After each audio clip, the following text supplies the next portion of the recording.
My family laughed when they saw I inherited an old wooden puzzle box while they got the house and money. I was sitting in my creaky rocking chair, staring at the rain pattering against my apartment window, thinking about Grandpa Joe, not the weirdo from that Chocolate Factory movie, my actual grandfather. The memory hit me like it was yesterday. Me at 10 years old, sitting cross-legged on the dusty floor of his workshop, surrounded by the smell of sawdust and old leather-bound books. My small hands fumbling with one of his hand-carved wooden puzzles while he watched patiently from his workbench.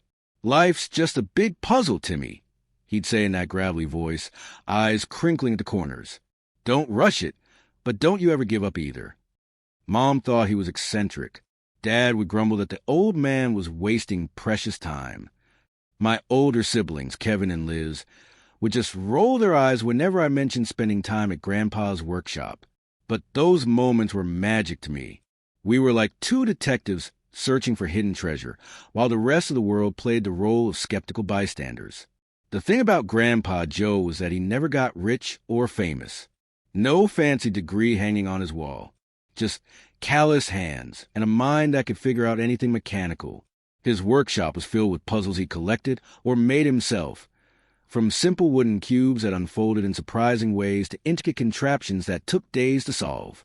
"Nobody appreciates a good mystery anymore. Timmy," he'd say, "everyone wants instant gratification, but the sweetest victories are the ones you have to work for." My girlfriend Amy plopped down next to me on the couch, interrupting my nostalgia trip. She was the only one who didn't laugh when I talked about Grandpa's puzzles. Actually seemed interested. "He sounds like some genius straight out of an Indiana Jones movie," she said, resting her head on my shoulder. Amy never got to meet him, but sometimes I think they would have gotten along better than he did with most of our family. She had that same curiosity about how things work.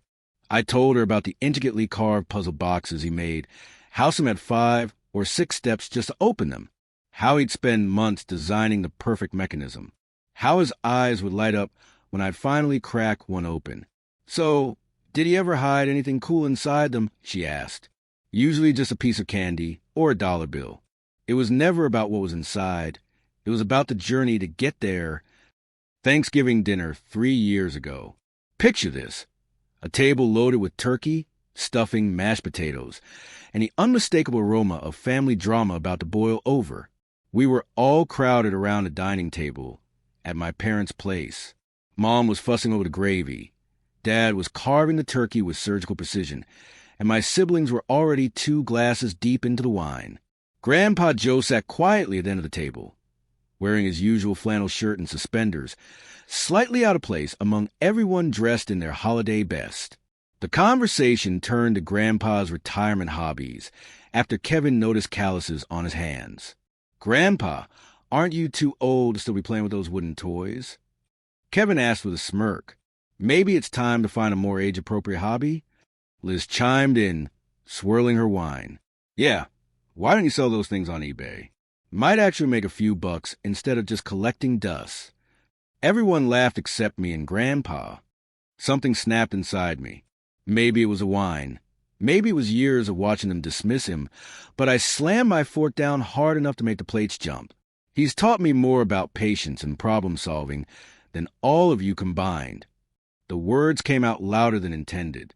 Mom hissed from across the table, "Tim, don't ruin Thanksgiving." Dad gave me that look, the one that said I was making a scene. Grandpa just placed his weathered hand on my shoulder and squeezed gently. "Don't worry about it, son. Dogs bark, but the caravan moves on." His voice was calm, but I could see the hurt in his eyes, and it tore me up inside. The rest of dinner passed in awkward conversation about football and neighbors' renovations.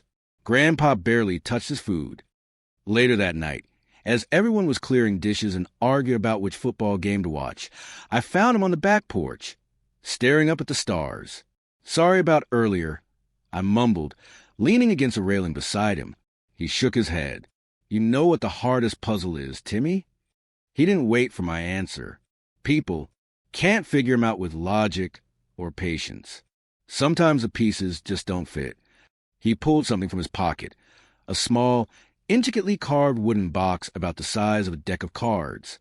The wood was dark and polished, with patterns I'd never seen before. "Been working on this one for years," he said, turning it over in his hands.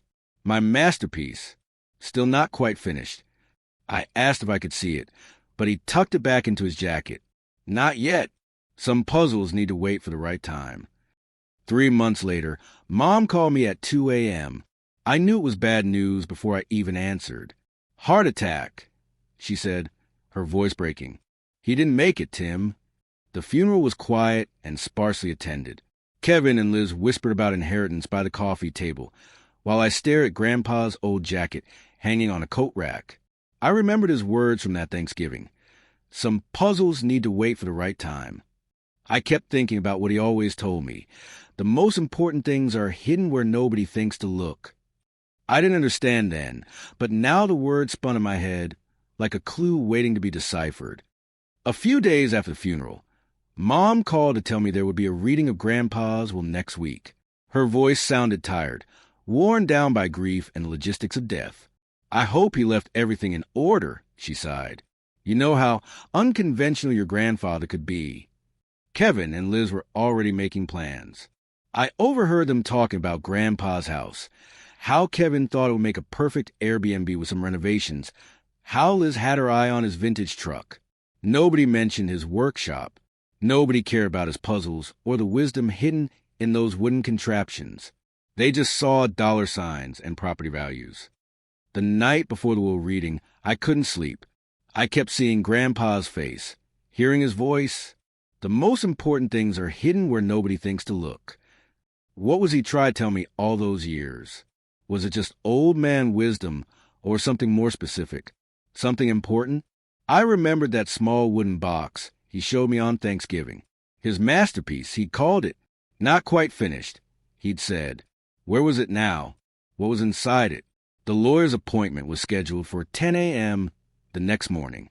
I had a strange feeling in my gut, like I was missing something obvious. Like Grandpa had left me a puzzle bigger than any wooden box, and I wasn't seeing the pattern. Whatever was waiting at the lawyer's office, I had a feeling it would change everything, and somehow I needed to be ready. That Monday morning arrived with gray skies and persistent drizzle, fitting weather for reading a will. I showed up at the lawyer's office 15 minutes early, clutching a travel mug of coffee like it was some kind of shield. The receptionist pointed me to a small conference room where Mom, Dad, Kevin, and Liz were already waiting. Mom looked like she hadn't slept in days. Dad kept checking his watch every 30 seconds. Kevin scrolled through his phone, probably looking at renovation ideas for Grandpa's house already. Liz was dressed like she was heading to a business meeting rather than hearing her grandfather's last wishes. "Look who decided to show up," Kevin muttered without looking up from his phone.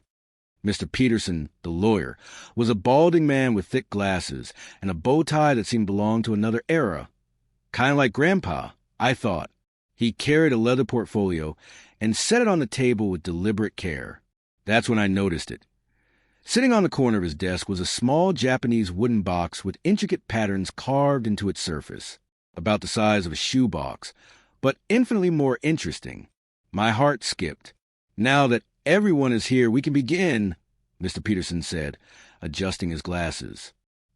Joseph Franklin Miller, being of sound mind. The legal jargon washed over me in waves. I barely registered the details as Mr. Peterson droned on about assets and distributions. My eyes kept drifting back to that wooden box. It looked exactly like the kind of thing Grandpa would have treasured. The house at 1423 Oak Avenue and all its contents, excluding items specifically mentioned herein, along with my savings totaling approximately $200,000, to be divided equally between my grandchildren Kevin and Elizabeth Miller. Kevin and Liz exchanged victorious glances. I could practically see the dollar signs reflecting in their eyes. Mom squeezed Dad's hand with relief. They wouldn't have to deal with selling the house or clearing it out. Mr. Peterson cleared his throat and continued. To my grandson Timothy Miller, I leave my collection of notebooks containing all my puzzle designs and techniques, and a small Japanese puzzle box currently in possession of my attorney. The room went silent for a beat before Kevin snorted loudly. "Seriously? That's it?" Dad gets overlooked, and Tim gets some old notebooks and a toy. Mr. Peterson ignored the outburst and picked up the wooden box, walking around the table to place it in front of me. It was heavier than it looked, the wood warm and smooth under my fingers. Mr. Miller specified that this item was of particular importance, the lawyer explained, his voice neutral. He asked that I emphasize it was created by master craftsman Himitsu Bako in Hakone, Japan, and is considered quite valuable among collectors. Liz rolled her eyes. Oh, you're a treasure. Tim, maybe there's a pizza coupon inside. I clutched the box and met her gaze. He knew what he was doing. This only made them laugh harder. Kevin pretended to wipe away tears of mirth. Oh, man, Grandpa got you good. We get house and cash. You get homework and a wooden box. The rest of the meeting passed in a blur. There were papers to sign, technicalities to discuss. I barely heard any of it, my attention fixed on the box in my hands. It was beautiful. The grain of the wood flowing seamlessly into complex geometric patterns. Sliding panels, hidden grooves, clever joinery. This wasn't just any puzzle box. This was artistry. As we left the office, Kevin slapped me on the back a little too hard. No hard feelings, right, bro? I mean, you were always his favorite little sidekick. Makes sense he'd leave you his weird hobby stuff. I didn't respond, just carefully placed the box in my backpack and zipped it closed. In the parking lot, Amy was waiting in her beat-up Honda. Her face lit up when she saw me, then immediately fell as she registered my expression. That bad? She asked as I slid into the passenger seat. I pulled out the box and set it on my lap. This is what he left me, along with his designed notebooks. She studied it, reaching out to run her fingers along the polished surface. It's beautiful, she said softly. What's inside? No idea. It's a puzzle box. Could take days to figure out how to open it. Do you really think there's something valuable in there? I nodded. Grandpa never joked about important things. Back at my apartment, I sat at the kitchen table, turning the box over in my hands. The craftsmanship was incredible. Every joint fitted perfectly, every surface smooth as silk. Amy brought me a sandwich and watched me examine it from every angle. If there's nothing inside, I'll still love you. Poor but stubborn as you are, she joked, ruffling my hair. I laughed, but inside, I was a storm of emotions. What if it was empty? What if Grandpa's final gift was just another lesson in patience? What if Kevin and Liz were right to laugh? My phone buzzed. Speaking of the devil, Kevin's name flashed on the screen. Still play with that silly thing? He asked without preamble when I answered. I hung up without responding and turned my phone off. I closed my eyes, tried to remember everything Grandpa had taught me about puzzles. Listen to the wood, Tim, he used to say. It'll tell you what to do. I ran my fingers along the edges, feeling for inconsistencies. There were sliding panels on all sides, but they seemed locked in place. Pressing here, pulling there, nothing budged. But there was something about the grain pattern on the top that caught my eye. It didn't quite match the sides. It wasn't a mistake. Grandpa would have said it was a clue. For an hour, I explored every millimeter of that box. Amy had given up watching and was half dozing on the couch with Netflix in the background. My fingers were starting to cramp when I felt it. A nearly imperceptible ridge along one edge. I pressed gently and heard a soft click. A small panel on the side slid open, revealing a tiny compartment. Inside was a folded piece of paper. Amy bolted upright when I gasped. You did it? I carefully unfolded the note, recognizing Grandpa's handwriting immediately. You're halfway there, kid. Don't give up. Amy squealed. I told you he was cool. She peered at the box. But that compartment is tiny. There's got to be more to it. I placed the note carefully on the table and studied the box with new determination. The open panel had revealed additional grooves and markings that weren't visible before. This wasn't just a puzzle. It was a multi-layered challenge. Halfway there, I murmured, that means there's more. Much more. That night, I dreamed of Grandpa's workshop. The smell of sawdust, the sound of his patient voice explaining how the world worked, one puzzle at a time. I woke up with my mind clearer than it had been in months. The next morning, I called in sick to work and spread out on the living room floor with a box, Grandpa's note, and a set of precision tools I'd borrowed from my neighbor. Amy had left for her shift at the hospital, leaving me alone with my thoughts and this mysterious inheritance. "What are you trying to tell me, Grandpa?" I whispered to the empty room, turning the box over my hands. The first compartment was just the beginning. Now that I knew what to look for, I could see that the box was a masterpiece of hidden mechanisms. Each discovery would lead to another, like breadcrumbs on a trail. I set the note down on the table and studied the puzzle box with renewed vigor. This wasn't just some trinket. It was a message from beyond, a challenge from a man who had taught me everything I knew about patience and perseverance. The box was a multi-layered puzzle, and I had only scratched the surface. With fresh determination, I tackled again, knowing that Grandpa was guiding me forward, one hidden compartment at a time. For the next 3 nights, I barely slept. My apartment transformed into what looked like a conspiracy theorist's lair. Grandpa's puzzle box sat in the center of my coffee table, surrounded by his notebook spread open to various pages, yellow sticky notes marking potential clues, and empty coffee cups forming a caffeinated perimeter. I was downing coffee like a long-haul trucker on a deadline, my eyes burning, but my mind refusing to quit. Amy came over after her shift at the hospital and actually took a step back when she saw the state of my living room. "Wow! You look like a mad scientist right before the breakthrough that either saves or destroys the world," she said, carefully stepping over a stack of notes I'd arranged on the floor in a pattern that made sense only to my sleep-deprived brain. I grunted something unintelligible in response, not looking up from the notebook I was studying. Maybe I was going mad. Maybe Grandpa's final gift wasn't treasure, but a one-way ticket to obsession. Grandpa's notebooks were absolute chaos. Beautiful, brilliant chaos. Pages filled with intricate gear drawings, Japanese characters, measurements, and philosophical musings. On one page, he'd sketched what looked like the inner mechanism of a clock. On the next was a quote, "Patience is the key to all doors." The man's mind jumped between practical engineering and Zen philosophy without missing a beat. I kept finding references to something called karakuri, which I learned was a type of Japanese mechanical puzzle. Grandpa had filled entire pages with notes about these devices, sketching mechanisms and writing observations about how they worked. "Some of these mechanisms are over 400 years old," he'd written, "but they still have secrets to teach us about hidden movement and misdirection." Amy brought me a sandwich that I didn't remember asking for and sat on the arm of my chair, watching me flip through the notebooks. "You know," she said carefully, "not to sound like your siblings, but what if there's nothing special in the box? What if it's just a really complicated puzzle with no prize at the end?" I finally looked up at her, probably with dark circles under my eyes and hair sticking out in all directions.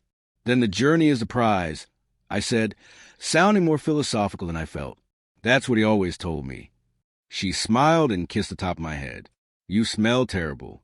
At least take a shower between epiphanies." I tried everything with that box.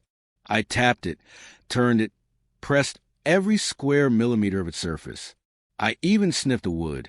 It smelled like old oak and secrets. Something about the grain pattern on the top panel kept drawing my eye. It wasn't random.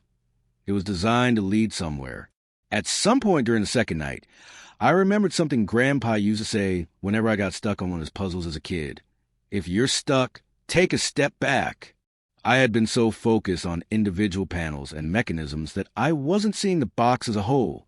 I set it down and just looked at it from across the room, letting my eyes unfocus slightly. That's when it hit me.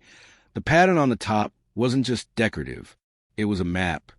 The swirls in the wood grain formed a subtle path that led to one specific corner. Not obvious unless you were looking for it. I rushed back to the box and examined that corner more carefully. There was a small panel there that I'd tried sliding before, but it hadn't budged. What if it didn't slide? What if it... I gripped the panel and tried rotating it instead. Nothing at first, then a soft click as something gave way. The panel turned a quarter rotation and stopped. My heart racing. I flipped the box over and found that another panel had loosened on the opposite side. This one slid easily now, revealing a tiny compartment I hadn't discovered before. Inside was a yellow photograph. Grandpa is a young man, maybe in his 20s, standing proudly next to what looked like his first workshop. He was smiling broadly, a wooden puzzle in his hands, written on the back in faded ink. "You're getting close, Tim." I stared at the photo, feeling a lump form in my throat.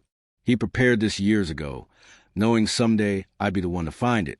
Not Kevin, not Liz, me. He knew I wouldn't give up. When Amy came back from her morning run, she found me grinning like an idiot, holding the photograph. "You got it?" she asked, bouncing on her toes with excitement. I showed her the photo and the new opening in the box. Part of it. "There's more." She clapped her hands together. He would have been so proud. For a moment, it felt like Grandpa was sitting right there with us, nodding in approval. The photograph was a clue itself. I noticed Grandpa was standing in front of a workbench with tools arranged in a specific pattern. The arrangement looked deliberate, not random, almost like another map. And one of the tools was positioned exactly where the next hidden mechanism might be on my box. Back to the puzzle, I went, this time focusing on that spot, a seemingly solid section on the bottom edge. I pressed it firmly, while simultaneously sliding a panel on the adjacent side. Another click, louder this time. A seam appeared where there hadn't been one before. "Unbelievable," I whispered to the empty room. Amy had left for her shift, and I was alone with Grandpa's creation coming to life in my hands. My phone buzzed. It was Kevin. "Hey, we're clearing out Grandpa's workshop tomorrow. Anything specific you want before we start selling stuff off?" My stomach dropped. I had completely forgotten about the workshop clean-out. They were going to dismantle Grandpa's sacred space, sell his tools for pocket change, toss his unfinished projects in a dumpster. "I want all of it," I said, the words coming out before I could think. "All of what?" "The workshop. Everything in it. Don't touch anything until I get there." Kevin sighed dramatically. "Tim, be reasonable. It's a bunch of old tools and with scraps. The real estate agent is coming Monday." "I don't care. Don't touch the workshop." I hung up before he could argue further. Turning back to the puzzle box, I felt a new urgency. Whatever Grandpa wanted me to find, I needed to discover it before Kevin and Liz erased every trace of his life's work. I worked through the night, following each new clue the box revealed. With each hidden compartment I discovered, the mechanism became more complex, more beautiful. This wasn't just a puzzle. It was Grandpa's magnum opus, a testament to everything he knew about woodworking and mechanical design. By dawn, my fingers were sore and my eyes were burning, but I was getting close. I could feel it. The box had transformed several times, panels shifting and sliding to reveal new configurations.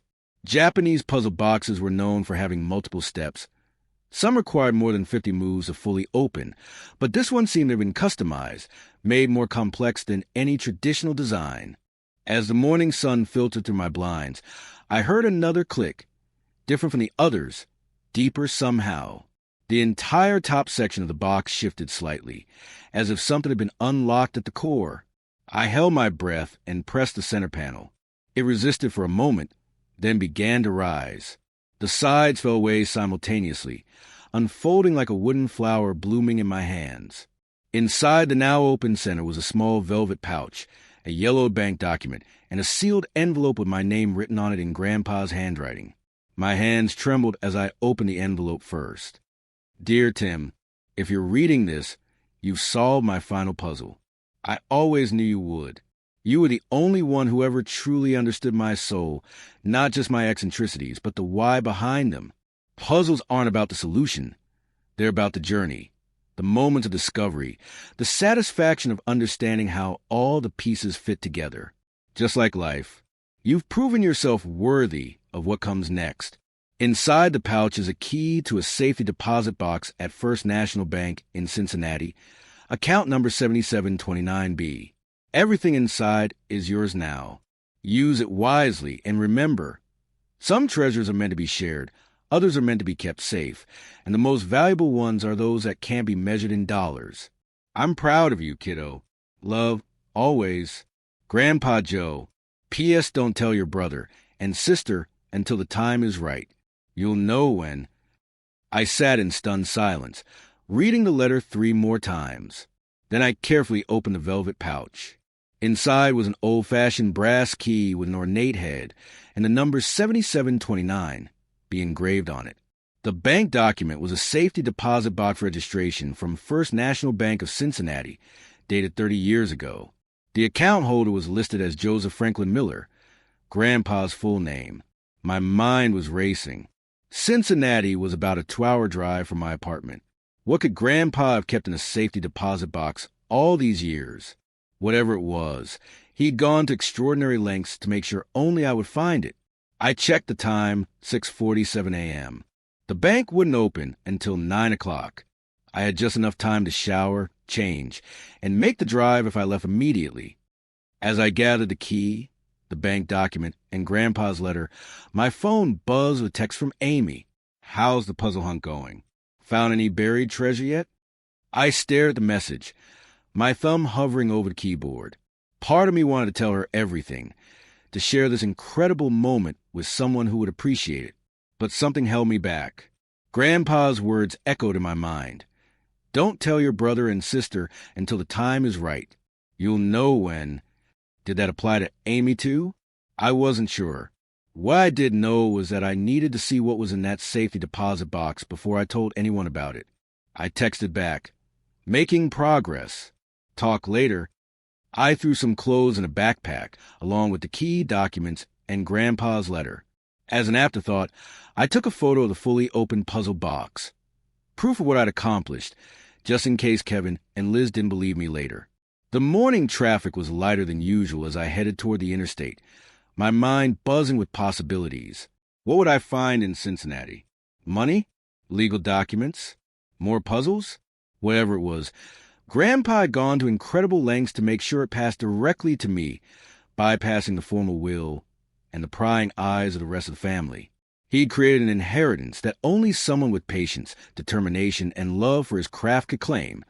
As I merged on the highway heading east, the rising sun at my back, I felt a strange mixture of excitement and melancholy.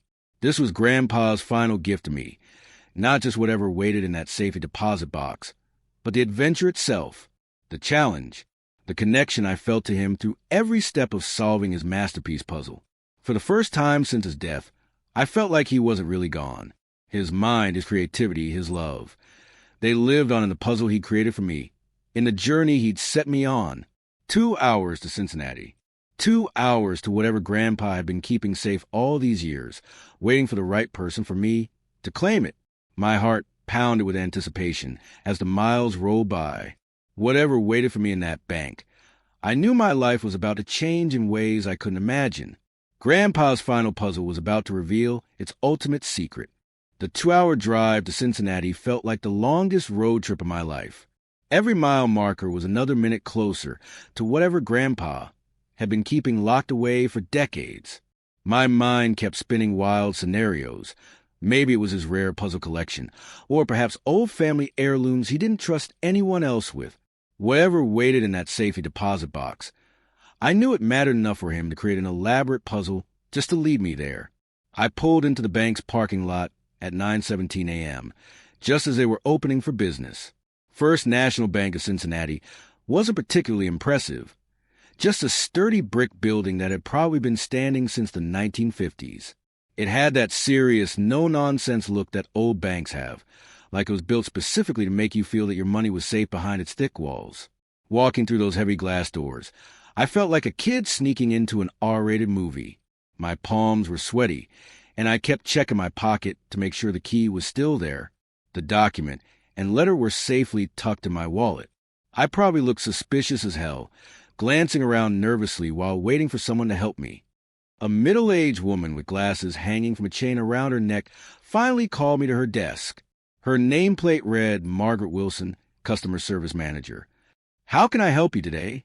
she asked, giving me the practiced smile of someone who'd been in customer service for decades. I cleared my throat and placed the safety deposit box registration on her desk. I need to access this safety deposit box. It belonged to my grandfather, Joseph Miller. He passed away recently. She examined the document with a careful eye. "I'm sorry for your loss. Do you have the key and proper identification?" I nodded, sliding over my driver's license and the ornate brass key. "One moment while I verify this information," she said, turning to her computer. Those minutes felt like hours. What if the account had been closed? What if Grandpa had emptied it years ago and forgotten to update his puzzle box message? Eventually, Ms. Wilson nodded with satisfaction. "Everything appears to be in order, Mr. Miller." Mr. Peterson from the law firm already called to inform us about the inheritance situation. "If you'll follow me to the vault area." The bank vault looked exactly like something from an old heist movie. Massive metal door, security cameras in every corner, and a guard standing nearby trying to look both bored and vigilant at the same time. Ms. Wilson led me to a small private room with a table and chair. "I'll retrieve box 7729B for you. You can examine the contents in privacy here. Take as much time as you need, and ring the bell when you're finished." She disappeared into the vault and returned moments later, carrying a long metal box. It wasn't particularly large, maybe 24 inches long, 12 inches wide, and 4 inches deep. Just an ordinary safety deposit box. But my heart was racing like I was about to open Blackbeard's treasure chest. "I'll leave you to it," she said, placing the box on the table before quietly closing the door behind her. I sat there for a full minute, just staring at the box. This was the culmination of Grandpa's final puzzle, the treasure he deemed worthy of such elaborate protection. With slightly trembling hands, I inserted the key and turned it. The lid opened smoothly, revealing several cloth pouches, a stack of documents in a manila folder, and a small wooden box that looked suspiciously like a miniature version of the puzzle box I'd just solved. I started with the pouches, carefully untying the first one. Inside were gold coins, not modern investment coins, but older ones, some looking like they were from the early 1900s. The second and third pouches held similar contents, more gold coins and what looked like a few small uncut gemstones.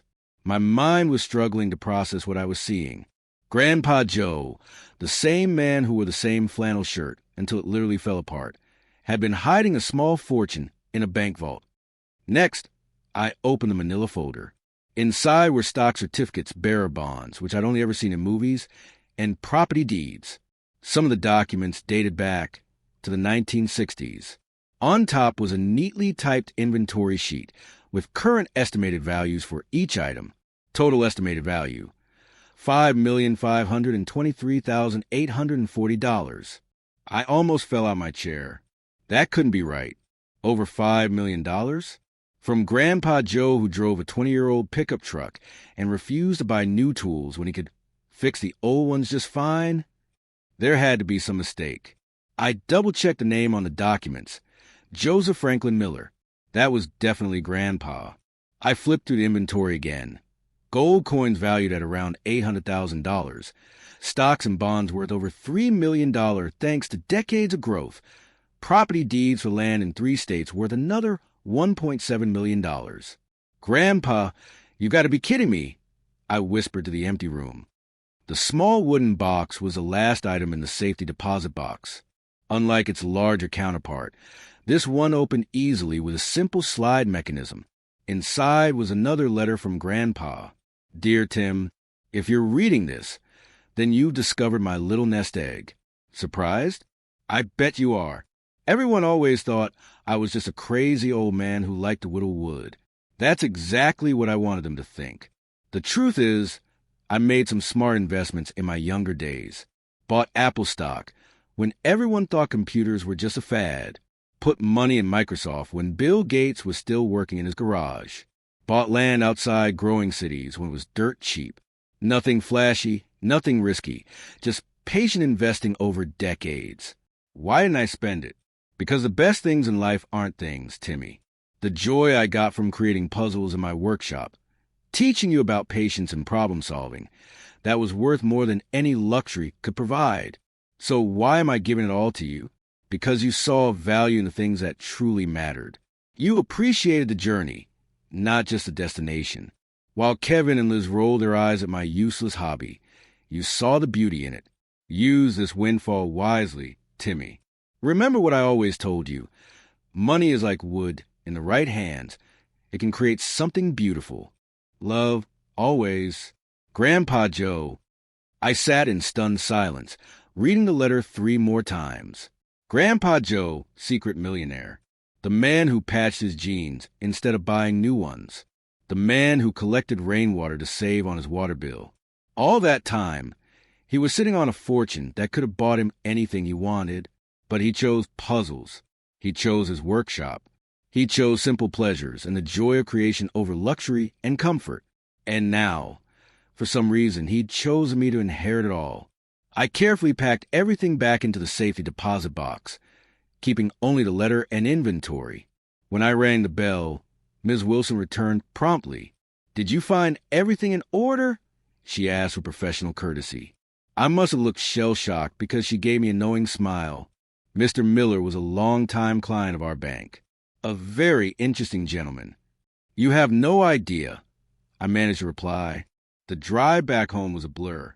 My mind was swimming with the implications of what I'd just discovered. $5 million. A fortune that Grandpa had secretly accumulated while living like he barely had 2 nickels to rub together. That would have to wait for another day. I needed time to process what had just happened. Timothy Miller, underpaid graphic designer with student loans and a 10-year-old Honda Civic with muffler held on by hope and duct tape, was suddenly worth over $5 million. By the time I got home, Amy had texted me 3 times asking how the mystery trip went. I didn't know what to tell her. How you casually mentioned that your quirky grandfather just posthumously made you a millionaire. I decided to keep it to myself for a few days while I figured out what to do. Grandpa had kept this secret for decades. I could manage a week. 2 weeks later, my old Honda finally gave up the ghost. The transmission died in spectacular fashion on the highway, forcing me to get it towed to a junkyard. I took it as a sign and bought myself a new car.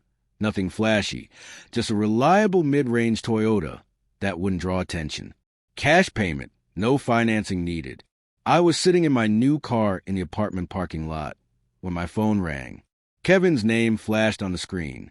"Hey, bro," he started, with that fake casual tone he used when he wanted something. "So, Liz and I have been talking. We heard you got a new car. Like brand new. I frowned. How did he know that already? We barely talked since we were reading. "Yeah, my Honda died. Had to replace it." Right. Look, we're not idiots, Tim. That wooden box had something valuable in it, didn't it? Some collector's item or whatever that you've already sold. My stomach tensed. "What makes you say that?" "Well, you're suddenly buying new cars when last month you were complaining about being broke. Connect the dots, genius." I could practically hear the dollar signs in his voice. The same voice that had mocked Grandpa's useless hobby for years. The box was empty. I lied. The car is financed. I got a good deal because my credit score is decent. "Bull," Kevin snapped. "Look, we're family. If Grandpa left something valuable, it should be shared. He wouldn't want you hoarding it all." I nearly laughed out loud. Shared? Like how you and Liz shared his house by planning to sell it before his body was even cold. That's different. The will clearly gave us the house. But if there was something else, something not specified in the will... There wasn't. Goodbye, Kevin. I hung up, my hands shaking with anger. Within minutes, my phone dinged with a message from Liz. "Grandpa would have wanted fairness. We're family, Tim. Think about what's right." Fairness? The same people who called Grandpa a fool behind his back were now invoking his name to claim his money. I could still hear their laughter at the will reading. "Maybe there's a pizza coupon inside." The next few days brought more texts, more calls. Kevin and Liz had apparently teamed up, taking turns with good cop/bad cop routines to try to get me to confess about my sudden financial improvement. They even got Mom involved, who called me concerned that there was fighting over Grandpa's memory. I stuck to my story. The box was just a sentimental gift. The car was financed. Everything was normal, but each lie felt like a betrayal of Grandpa's trust. He'd chosen me for a reason, and here I was hiding his gift instead of honoring it. Grandpa's final letter burned in my mind. "Use this windfall wisely," he'd written. What did wisdom look like when you suddenly had millions? Part of me was afraid of what this wealth might do to me, to my relationships, to everything I thought I knew about myself. Things came to a head when Kevin and Liz insisted on a family meeting at Mom and Dad's house. I knew it was an ambush before I even arrived, but I went anyway. Some part of me wanted this confrontation, wanted to finally say all the things I've been holding back. Mom had made her famous lasagna, as if good food could smooth over family tension. Dad sat uncomfortably at the head of the table, clearly wanting to be anywhere else. Kevin and Liz sat together on one side, a united front against me. We need to talk about Grandpa's inheritance, Kevin began after dinner, not even pretending this was a normal family gathering. What about it? I asked, keeping my voice neutral. The will was pretty clear. Was it, though? Liz chimed in. Because it seems like he left you something valuable in that box, something you're not sharing with the family. I don't know what you're talking about. Kevin's face flushed red. Stop lying to us, Tim. You show up with a brand new car 2 weeks after getting that stupid box. You think we're idiots? Mom looked between us nervously. Boys, please. Your grandfather wouldn't want this fighting. That was when Kevin brought out the fake tears. I couldn't believe it. He was actually pretending to get emotional about Grandpa. We loved him too, you know, he said, voice cracking with manufactured grief. It's not fair that you get everything of value. Liz nodded solemnly. You can't just keep it all to yourself, Tim. That's not what family does. I looked at each of their faces, Kevin with his crocodile tears, Liz with her sanctimonious expression, Mom looking worried, Dad just wanting peace. None of them had appreciated Grandpa when he was alive. None of them had sat with him for hours, learning the patience it took to solve a difficult puzzle, understanding the joy that came from creating something with your own hands. I stood up suddenly, my chair scraping loudly against the floor. He left it to me because you all saw him as nothing but a crazy old man with a useless hobby. You laughed at him. You told him to sell his puzzles on eBay. You couldn't wait to get rid of his things after he died. Kevin started to protest, but I cut him off. I'm leaving now. Don't call me about this again. I walked out to their shouts and protests, feeling both terrible and strangely liberated. The drive home was silent. No radio, no phone calls, just me and my thoughts. When I got back to my apartment, I sat on my couch in the dark for a long time, thinking about Grandpa Joe, about the fortune he'd hidden away while living a simple life, about the decision he'd made to leave it all to me, knowing it might cause exactly this kind of family drama, and about his final message. Use this windfall wisely, Timmy. What did that mean? Was I supposed to share it with Kevin and Liz, despite their behavior? Was I supposed to keep it all and enjoy the wealth Grandpa had accumulated? Or was there some other purpose he had in mind? I sat alone in the dim light of my apartment, turning over the choices before me. I could give in to anger, use the money to get back at my siblings for years of dismissive behavior. Or I could try to find a higher purpose, something that would make Grandpa truly proud. His note still echoed in my mind. Use it wisely. What did wisdom look like in this situation? What would Grandpa Joe want me to do with his life savings? $5 million. It could change everything or destroy everything. The weight of unexpected wealth and family betrayal sat heavy on my shoulders as I contemplated what path to take next. The morning after our family showdown, I woke up with a clarity I hadn't felt since before Grandpa Joe died. All night I'd tossed and turned, my mind wrestling with what to do about the inheritance. $5 million is the kind of money that changes not just your life, but your entire worldview. It's the kind of money that makes you question who your friends are, who you can trust, and even who you really are when the financial pressures of everyday life suddenly disappear. I made coffee and sat at my kitchen table, staring at Grandpa's letter. Money is like wood. In the right hands, it can create something beautiful. The answer had been there all along. Grandpa didn't want me to just have the money. He wanted me to shape it into something meaningful, just like he shaped blocks of maple and oak into intricate puzzles. A memory surfaced, me at 12 years old, sitting in Grandpa's workshop while he sketched plans for a multi-layer puzzle box. I'd asked him what he would do if he ever won the lottery. Build a place where kids could learn to work with their hands. He'd said, without hesitation. Somewhere they could discover the joy of solving problems and making things. I called Amy and asked her to meet me for breakfast at our favorite diner. When she arrived, I could tell she was worried. Probably thought I was going to break up with her after my weird disappearing act and family drama. "Are you okay?" she asked, sliding into the booth. "You look like you haven't slept." I took a deep breath and pushed a folder across the table. Inside was a copy of Grandpa's inventory of assets. Her eyes widened as she flipped through the pages, mouth falling open when she got to the total at the bottom. "Is this for real?" she whispered, looking around as if worried someone might be eavesdropping. I nodded. Grandpa Joe had a secret life as a genius investor. That wooden puzzle box led me to the safety deposit box at a bank in Cincinnati. Amy sat back, shaking her head in disbelief. $5 million? From your flannel-wearing, coupon-clipping grandfather? The one who used to bring his own tea bag to restaurants and ask for hot water? The very same. I told her everything. About the safety deposit box, about Kevin and Liz's demands, about my sleepless night trying to figure out what to do next. "So what are you going to do?" she asked when I'd finished. "I'm going to build Grandpa's dream," I said, surprised at the confidence in my voice. A place where kids can learn about puzzles and problem solving and making things with their hands. A STEM center focused on hands-on learning. The kind of place that would have made him proud. Amy's eyes filled with tears. He would have hugged you so hard for that idea.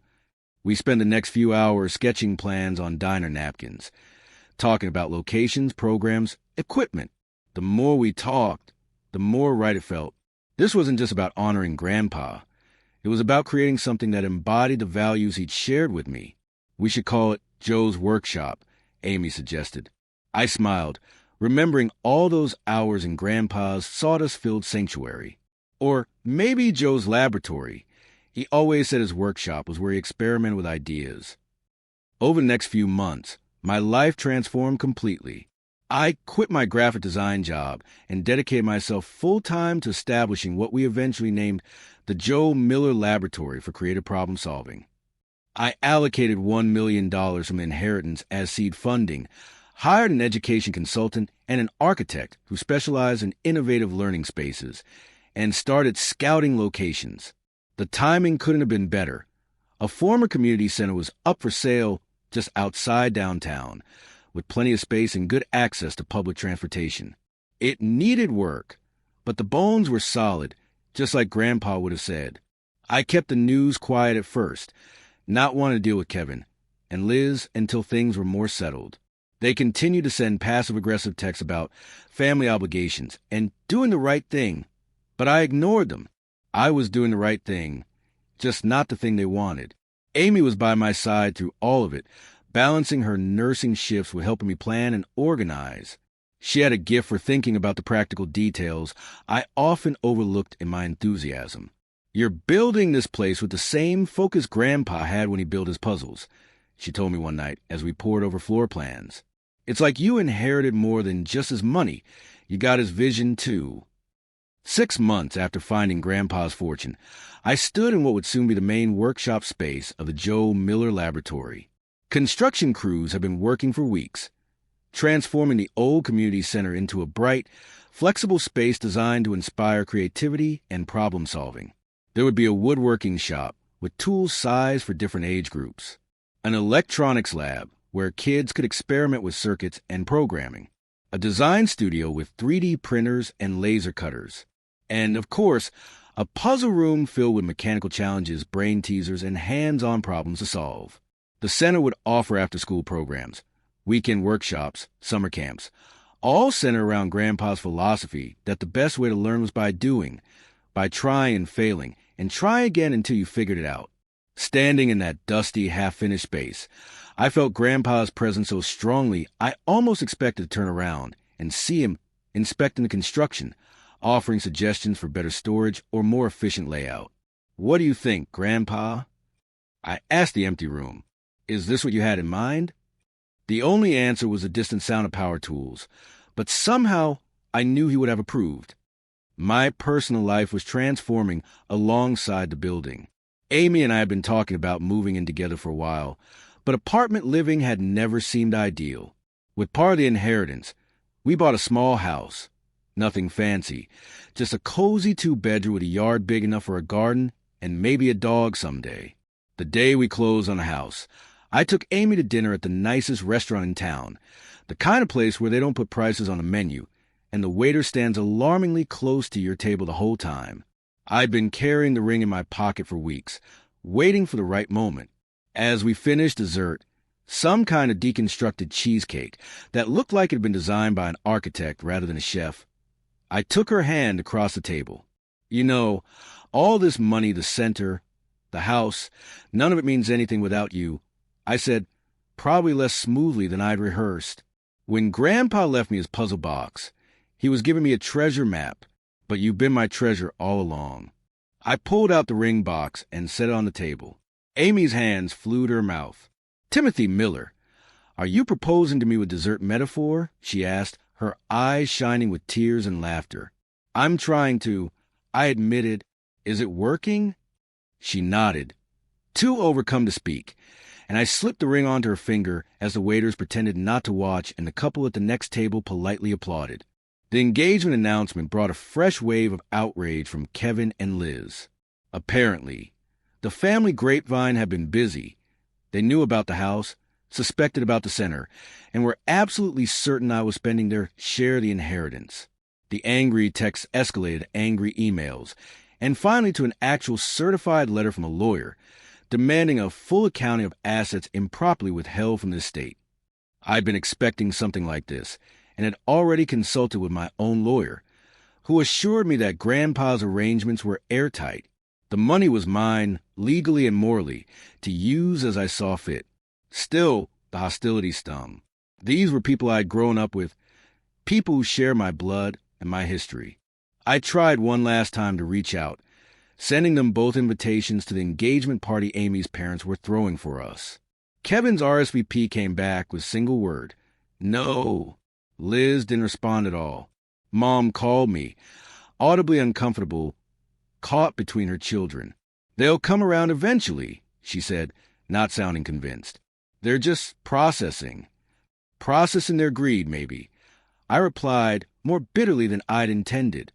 3 weeks before the grand opening of the Joe Miller Laboratory, I received another letter, not from a lawyer this time, but from Liz herself, handwritten on expensive stationery.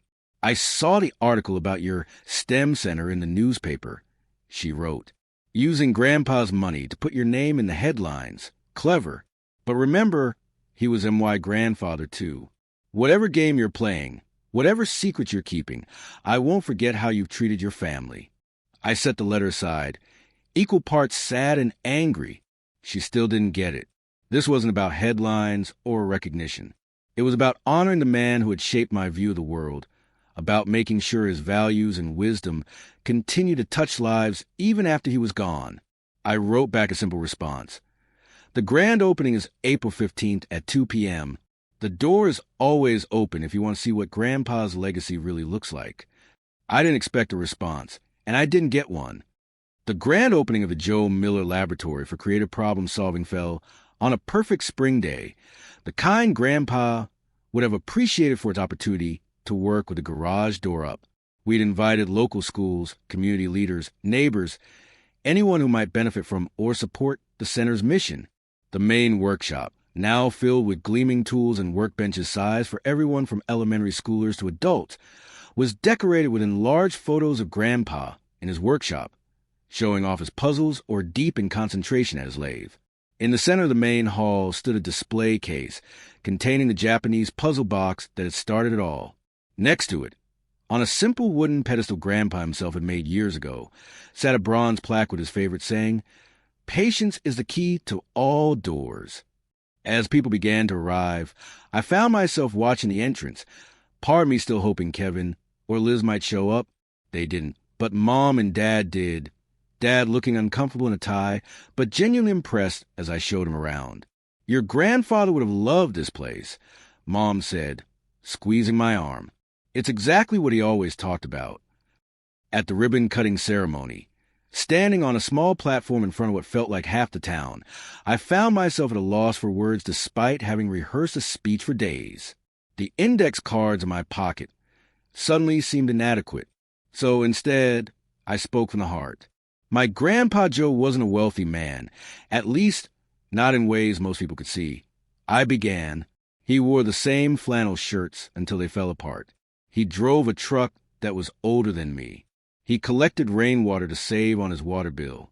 But he was rich in the things that really matter. Rich in patience.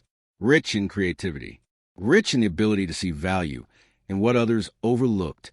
Rich in the wisdom to know that the journey matters more than the destination. When I was a kid, I thought he was teaching me how to solve puzzles. But what he was really teaching me was how to think, how to persevere, how to find joy in the process of figuring things out for myself.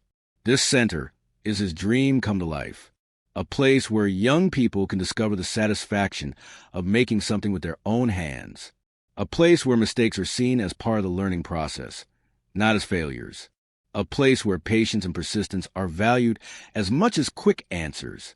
So as we cut this ribbon and officially open these doors, I'd like to propose a toast to the man who made all this possible, not just financially, but spiritually, to Grandpa Joe Miller, who hid his greatest treasure not in gold or stocks, but in the values he instilled in those around him. May we all be so rich, and may we all leave such a meaningful legacy. As the crowd applauded and the oversized scissors cut through the ribbon, I caught sight of a familiar figure standing at the back, partially hidden behind a display. Kevin had come after all, trying to be inconspicuous in sunglasses and a baseball cap pulled low. Our eyes met across the room, and for a moment I thought he might turn and leave. Instead, he gave me a small, almost imperceptible nod. Not forgiveness, not reconciliation, but perhaps the beginning of understanding. After the ceremony, as guests explored the center and kids excitedly tried out the various stations we'd set up, Kevin approached me by the refreshment table. "Nice speech," he said, not quite meeting my eyes. "Grandpa would have liked it." "Thanks for coming," I replied, genuinely surprised and touched. "It means a lot." He shrugged, looking uncomfortable. "Liz wanted me to check it out. See what you were really up to." Of course. Still suspicious. Still thinking there must be some angle I was playing. But he was here, and that was something. "Want a tour?" I offered. He hesitated, then nodded. "Yeah, I guess I'd like to see what you've done with whatever was in that box." As I showed Kevin around, explaining the different areas and the programs we planned to offer, I could see his skepticism gradually giving way to reluctant appreciation. By the time we reached the puzzle room, with its wall of handcrafted wooden puzzles inspired by Grandpa's designs, he was asking genuine questions about how the center would operate. "So this is really what you're doing with the money? Building this place?" I nodded. "Most of it. Some went to a house for me and Amy. The rest is invested to keep this place running for the long term. No yachts? No sports cars? No private islands?" There was a hint of his old sarcasm, but it seemed more reflexive than malicious. "Not my style," I said. "Wouldn't have been Grandpa's either." Kevin was silent for a long moment, studying one of the wooden puzzles on display. "Why did he leave it all to you?" he finally asked, his voice quiet but intense. "Why not at least split it 3 ways?" I considered my answer carefully. I think because he knew what I'd do with it, that I wouldn't just see it as money to spend, but as a responsibility, a chance to build something that mattered. Later that evening, after the last guest had left and the catering staff were packing up, Amy found me sitting alone in the puzzle room, turning one of Grandpa's original creations over my hands. "Penny for your thoughts?" she asked, sitting beside me. "Just thinking about Grandpa, about how he lived so frugally despite having all that money, about why he chose me to carry on his legacy." Amy leaned her head against my shoulder. "Because you understood what really mattered to him. You saw past the worn flannel shirts and the old truck to the man underneath. You appreciated his craftsmanship, his patience, his way of seeing the world." Kevin showed up today. I told her. We actually had a civil conversation. Practically a miracle. "See? Your grandfather's still working his magic," she said with a smile. "Bringing people together through puzzles. They saw a wooden box. I saw a man's soul captured in craft and care.